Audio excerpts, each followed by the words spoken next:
Hello दोस्तों, कैसे हैं आप सभी लोग। उम्मीद है कि आप लोग बहुत अच्छे होंगे और अपनी पढ़ाई बहुत अच्छे से कर रहे होंगे। तो दोस्तों, आज के इस वीडियो में हम पढ़ने वाले हैं नाइट्रिक अम्ल बनाने की ओसाड विधि। ये केमिस्ट्री क्लास 12 का है, बहुत ही इंटरेस्टिंग टॉपिक है। इसको हम फिगर के माध्यम से समझेंगे, इसको हम रिएक्शंस के माध्यम से समझेंगे और इसके उपयोग जानेंगे और पूरा कार्यविधि समझेंगे। ठीक, तो चलिए दोस्तों, पहले हम इसको देखते हैं। इस विधि में अमोनिया गैस वायु से ऑक्सीकृत होकर नाइट्रिक ऑक्साइड बनाती है, जो फिर से ऑक्सीकृत होकर नाइट्रोजन डाइऑक्साइड नाइट्रोजन डाइऑक्साइड और जल से क्रिया करके नाइट्रिक अम्ल बनाती है। यानी कि यह पूरा क्रिया 3 चरणों में संपन्न होती है। यानी इसके कितने रिएक्शन होंगे? 3 रिएक्शन होंगे। अब देखिए, हमें हमसे कह रहा है कि इस विधि में अमोनिया गैस यानी कि NH3, अमोनिया गैस NH3 और वायु से यानी ऑक्सीजन O2 से ऑक्सी उत्प्रेरक कक्ष में ऑक्सीकृत अपक्रिया करके क्या बनाता है? नाइट्रिक अम्ल बनाता है और H2O निकल जाता है। क्या बनाता है? Nitric oxide. अब यह नाइट्रिक ऑक्साइड किसमें भेजा जाता है? तो यह भेजा जाता है ऑक्सीकृत कक्ष में, जिसमें ऑक्सीजन पहले से ही मौजूद होता है। तो नाइट्रिक ऑक्साइड ऑक्सीजन से अपक्रिया करके क्या बनाता है? Nitrogen dioxide. क्या बनाता है? Nitrogen dioxide. अब यह हमें प्राप्त नाइट्रोजन डाइऑक्साइड हम किससे? जल से क्रिया कराते हैं। किसमें? अवशोषण कक्ष में। अवशोषण कक्ष में जल से अपक्रिया कराते हैं तो हमें क्या प्राप्त होता है? नाइट्रिक अम्ल प्राप्त होता है।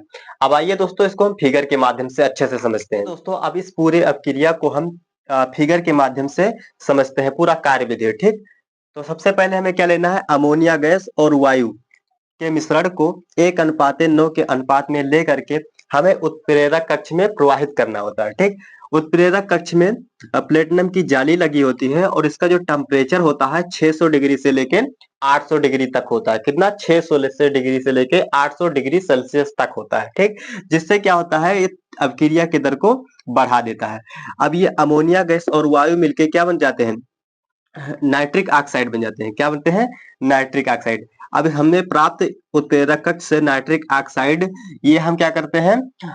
नली के माध्यम से ऑक्सीकृत स्तंभ में भेज देते हैं। किसमें? ऑक्सीकृत स्तंभ में, जिसमें से पहले से ऑक्सीजन मौजूद होता है।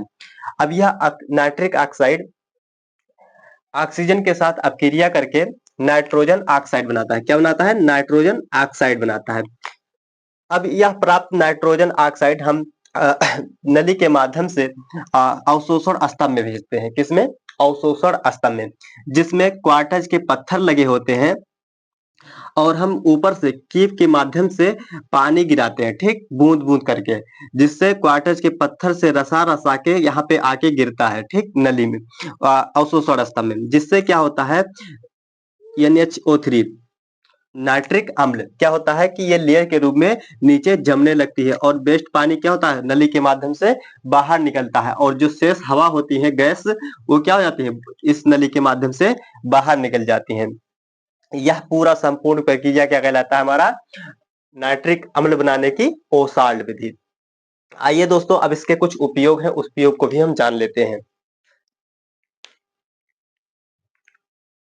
उपयोग देख लेते हैं कि आखिर हमारे दैनिक जीवन में इसका उपयोग क्या होता है। नाइट्रिक अम्ल हम बना तो लिए, लेकिन इसका उपयोग कहाँ पे होता है? क्यों इसको बनाए हैं? दोस्तों, उपयोग की अगर हम बात करें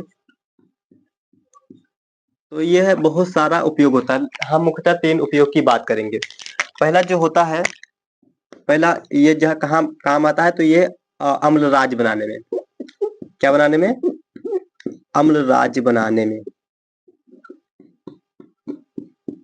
बनाने में इस काम आता है। ठीक, दूसरा जो आता है, यह इत्र बनाने में। क्या? इत्र बनाने में काम आता है।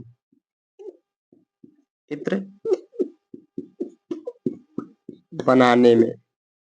और तीसरा जो इसका मूलतः अधिकतर होता है यूज, यह औषधि बनाने में। किसमें? औषधि बनाने में इसका प्रयोग किया जाता है। किसका? नाइट्रिक अम्ल का, सॉरी,